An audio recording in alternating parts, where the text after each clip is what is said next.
Dr. Spangler, how are you? I'm great, thank you. Thank you for coming in at my request, because we've talked a bunch about your students, but I really want to share with everybody else out there what your students are doing and where they are and their successes. So tell us about your students who've come through your program. I would love to get to do that. I'm just going to give you a rundown, quick little update of students, say, in the past 3 or 4 years, okay? So, DeCameron Edmondson, who graduated in December, has just accepted a contract in Lynchburg to be in an original play about the desegregation of swimming pools there. And this is going to be like a 6-week contract. Kathleen Messer, who will graduate in May, has just been offered a position of a swing dancer in Texas, in Palo Duro Canyon, and she's going to be an actor-singer. Jake Hamilton, who graduated last May, has just accepted a position as a videographer for a production company in Granbury.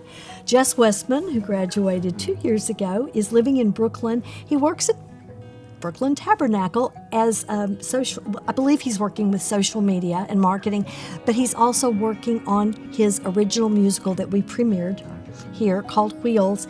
Michael Kelly, who graduated in 19, is getting ready. He's on his way to South Korea to work he's going to work as a resident artist, writer, designer, director for an American theater. This is sponsored by the South Korean government. It's a little bit out of Seoul. He's going to be there for a year. Very exciting. Dakota Medlin, who graduated at the same time that Michael did. Dakota's dream was Disney.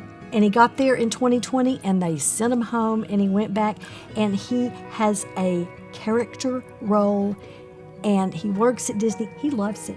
It is his dream.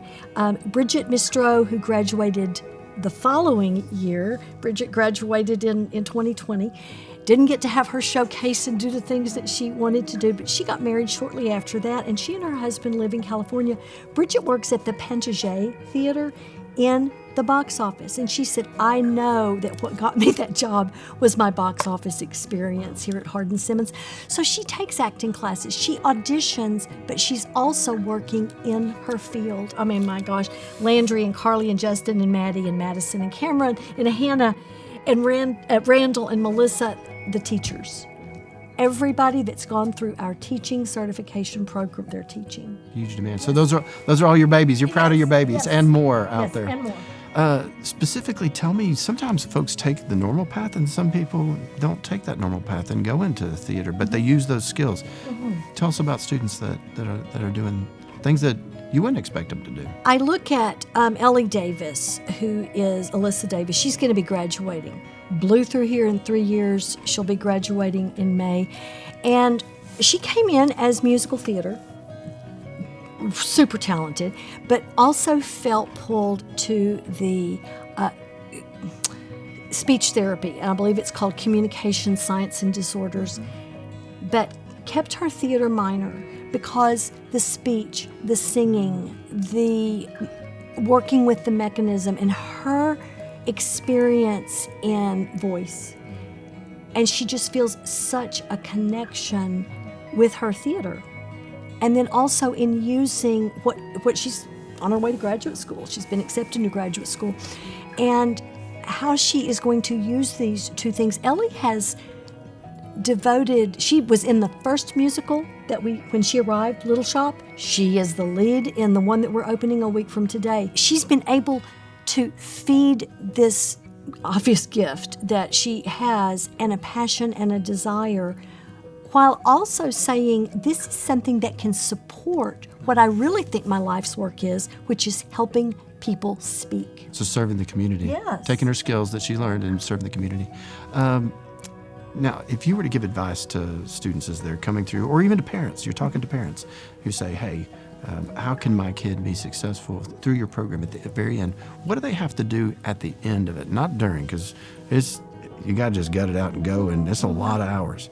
But at the very end, once you've got that degree, the next step, what would you say top 2, 3 things that students have to do to be successful in whatever they might choose?